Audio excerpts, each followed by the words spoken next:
सुलग रहा है सहारनपुर। दो गुटों में हिंसक झड़प से तनाव, रॉड, लाठियों और चाकुओं से हमला। एक शख्स ने गंवाई जान, 20 जख्मी। हालात पर काबू पाने में जुटा प्रशासन। शासन आपके साथ है। सहारनपुर भेजे गए आला अधिकारी। लखनऊ से पहुंची अधिकारियों की टीम। लेकिन इन सब के बावजूद ये सवाल कि आखिर सहारनपुर में किसने भड़काई आग? आखिर क्या हुआ सहारनपुर में ऐसा कि सहारनपुर सुलगने लगा? न्यूज नेशन आज आपको ग्राउंड जीरो पर लेके जाएगा। उस जगह पर लेकर जाएगा न्यूज नेशन जहां से ये विवाद की शुरुआत हुई। लेकिन पहले समझना होगा कि आखिर क्या हुआ। आज हम आपको स्पेशल रिपोर्ट में ग्राउंड जीरो का बताएंगे हाल। ग्राउंड जीरो पर ले जाकर हम सबसे पहले चलेंगे शबीरपुर गांव, जो कल फिर से दहकने लगा। उसके आसपास के एरिए धड़कने लगे और देखते ही देखते पूरा लखनऊ यहां बड़गांव में आकर रुक गया। अब उम्मीद शांति की है, लेकिन एक के बाद एक घटना इस शांति को पलीता लगाती दिखाई देती है। आपको दिखाएंगे कि सहारनपुर में सरकार का एक्शन प्लान क्या है। हिंसा और तनाव पर कंट्रोल के लिए पुलिस कौन से कदम उठा रही है।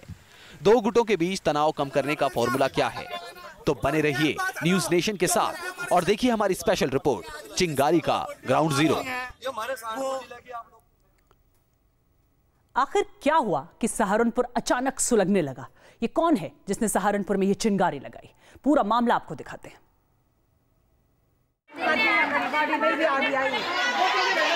कहीं धधकती आग की चिंगारी, कहीं पुलिस पेट्रोलिंग टीम का पहरा, तो कहीं एक्शन में रैपिड फोर्स की टीम। सहारनपुर की सड़कों से अमन शांति गायब हो चुकी है।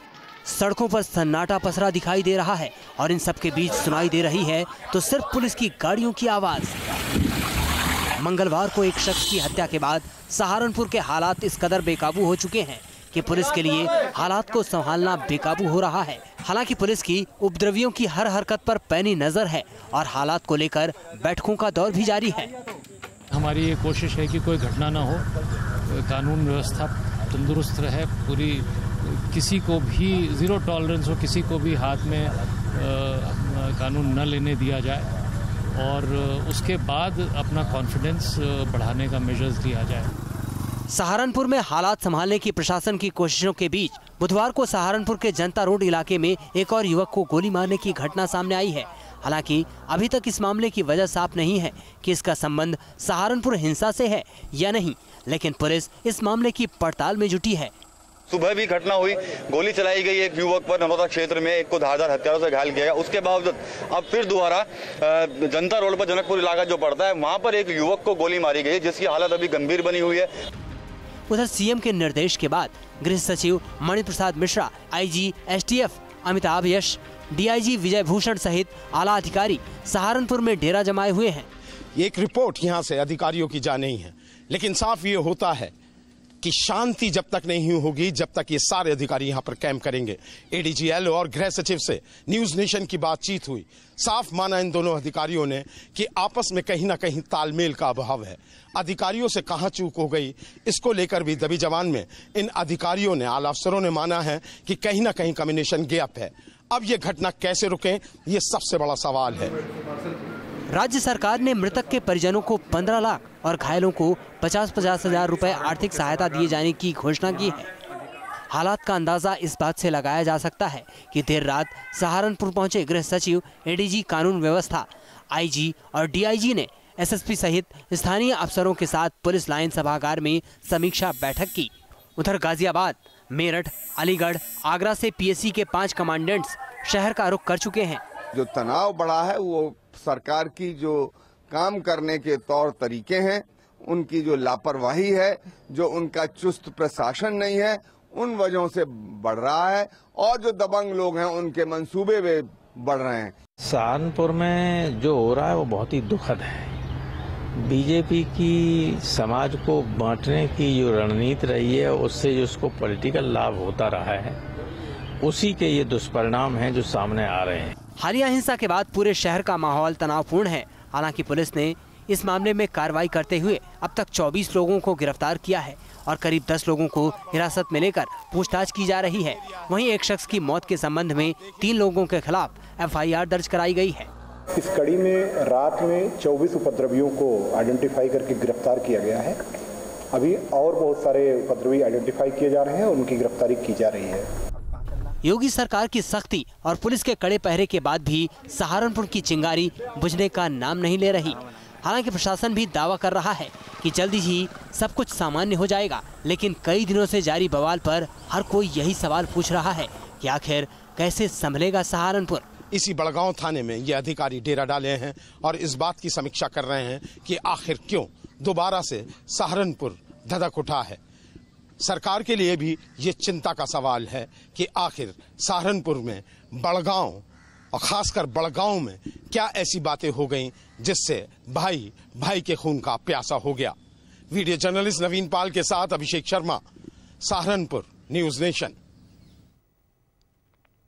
मंगलवार को हुई हिंसा ने यूपी के शांत होते सहारनपुर को एक बार फिर से सुलगा दिया। 2 गुटों के बीच हुई झड़प में एक शख्स की जान चली गई, 13 लोग गंभीर रूप से घायल हो गए। हिंसा के बाद से इलाके में तनाव है और पूरे इलाके को छावनी में तब्दील कर दिया गया है।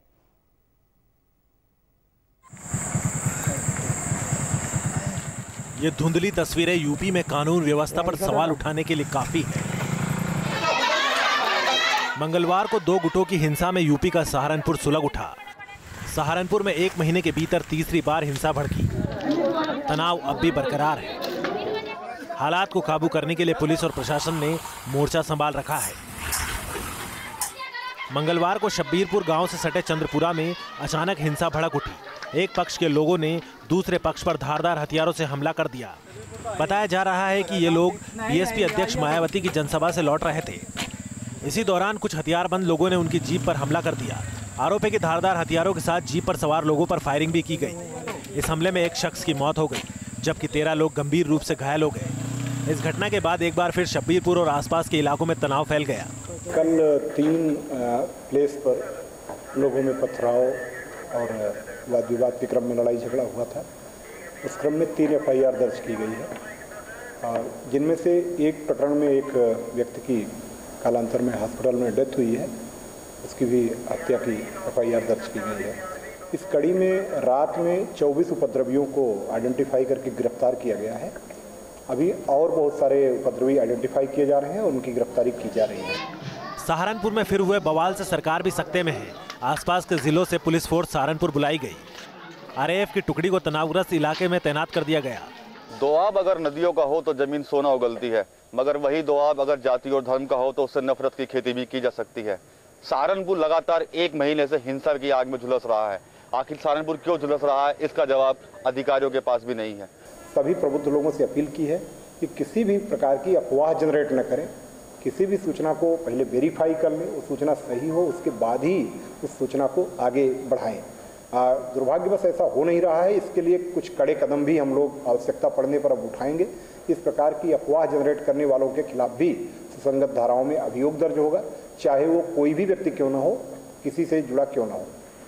गाजियाबाद, मेरठ, अलीगढ़ और आगरा से भी PSC की 5 कमांडेंट की तैनाती की गई। मुजफ्फरनगर से SSP बबलू कुमार को अतिरिक्त ड्यूटी पर सहारनपुर भेजा गया, जबकि लखनऊ से 4 अफसरों की टीम भी सहारनपुर पहुंच गई है। सहारनपुर के बड़गांव में जो स्थिति है उस पर विचार करने के लिए इस समय उत्तर प्रदेश के तमाम आला अधिकारी जो लखनऊ से भेजे गए हैं, इस समय SO बड़गांव के कार्यालय में मीटिंग कर रहे हैं। आपको थोड़ा सा आगे आए, मैं वीडियो जर्नलिस्ट से चाहूँगा कि दिखाएं। इस कक्ष के अंदर ये मीटिंग चल रही है, जहां प्रमुख सचिव गृह ADG LO आदित्य मिश्रा और STF के ADG अमिताभ यश समेत तमाम अधिकारी इस कार्यालय में मीटिंग कर रहे हैं और जो सिचुएशन है उस पर निगाह रखे हुए हैं। यूपी के मुख्यमंत्री योगी आदित्यनाथ ने हिंसा पर दुख जताते हुए दोषियों के खिलाफ सख्त कार्रवाई का निर्देश दिया है। वहीं सरकार की ओर से लोगों से संयम बरतने की अपील की गई है। मुख्यमंत्री जी स्वयं वहां की घटनाओं को मॉनिटर कर रहे हैं। प्रमुख अधिकारियों को मौके पर रात को भेजा गया था और आज स्थिति वहां नियंत्रण में है। हम विपक्ष के लोगों से अपील करते हैं कि वो राजनीति करें, विकास के नाम पर हमारे साथ प्रतिस्पर्धा करें, लेकिन इस तरह की घिनौनी राजनीति ना करें। 5 मई को एक जुलूस में DJ बजाने को लेकर शुरू हुआ विवाद देखते ही देखते हिंसक हो गया था। करीब एक हफ्ते बाद माहौल शांत हुआ था। जिले में एक बार फिर भड़के तनाव को शांत करना सरकार के लिए बड़ी चुनौती साबित हो रहा है। मेरठ से सरफराज अहमद और सहारनपुर से विकास कपिल के साथ Abhishek Sharma, news nation. UP का सहारनपुर 2 गुटों के बीच हिंसा को लेकर सुर्खियों में है। 5 मई को महाराणा प्रताप शोभा यात्रा के दौरान दोनों गुटों में झड़प हुई और उसके बाद हिंसक रूप अख्तियार कर लिया झड़प ने। करीब एक पखवाड़ा गुजर गया, लेकिन अब भी सहारनपुर में सुलग रही हिंसा थमती नजर नहीं आ रही। अब भी गांव में दहशत की छाया पड़ी हुई है। सांसों पर संगीनों का पहरा है। यही वो तारीख थी जब सहारनपुर को हिंसा की आग में झुलसाने वाली चिंगारी उठी थी। तब सहारनपुर के शब्बीरपुर गांव में महाराणा प्रताप की शोभा यात्रा के दौरान हुए एक विवाद ने हिंसक रूप ले लिया था। शब्बीरपुर गांव के कुछ लड़के पास ही के शिमलाना गांव में महाराणा प्रताप की जयंती में शामिल होने के लिए गाजे बाजे के साथ जाने की तैयारी कर रहे थे। लड़कों की टोली के साथ डीजे था। तब एक पक्ष ने लड़कों को डीजे बजाकर जाने से रोका, जिसके बाद दोनों पक्षों में गहमागहमी शुरू हो गई। मामला बढ़ता गया और फिर आगजनी का वो दौर चला जिसमें कईयों के घर जलकर खाक हो गए। सहारनपुर के कुछ इलाकों में तनाव लगातार बना हुआ है। पिछले 3 हफ्ते से यहाँ तनाव बीच बीच में हिंसा में तब्दील हो रहे हैं। 9 मई को सहारनपुर में एक बार फिर हिंसा फैली। शब्बीरपुर गांव की हिंसा के मुद्दे पर महापंचायत बुलाई गई। महापंचायत को सहारनपुर के गांधी पार्क में करने की योजना थी, लेकिन प्रशासन ने इसकी अनुमति नहीं दी। इससे सहारनपुर में कई जगह हिंसा फैल गई। उपद्रवियों ने रामनगर, नाजिरापुर, चिल्काना और मानक मऊ में जमकर हिंसा की। दर्जनों गाड़ियों को आग के हवाले कर दिया।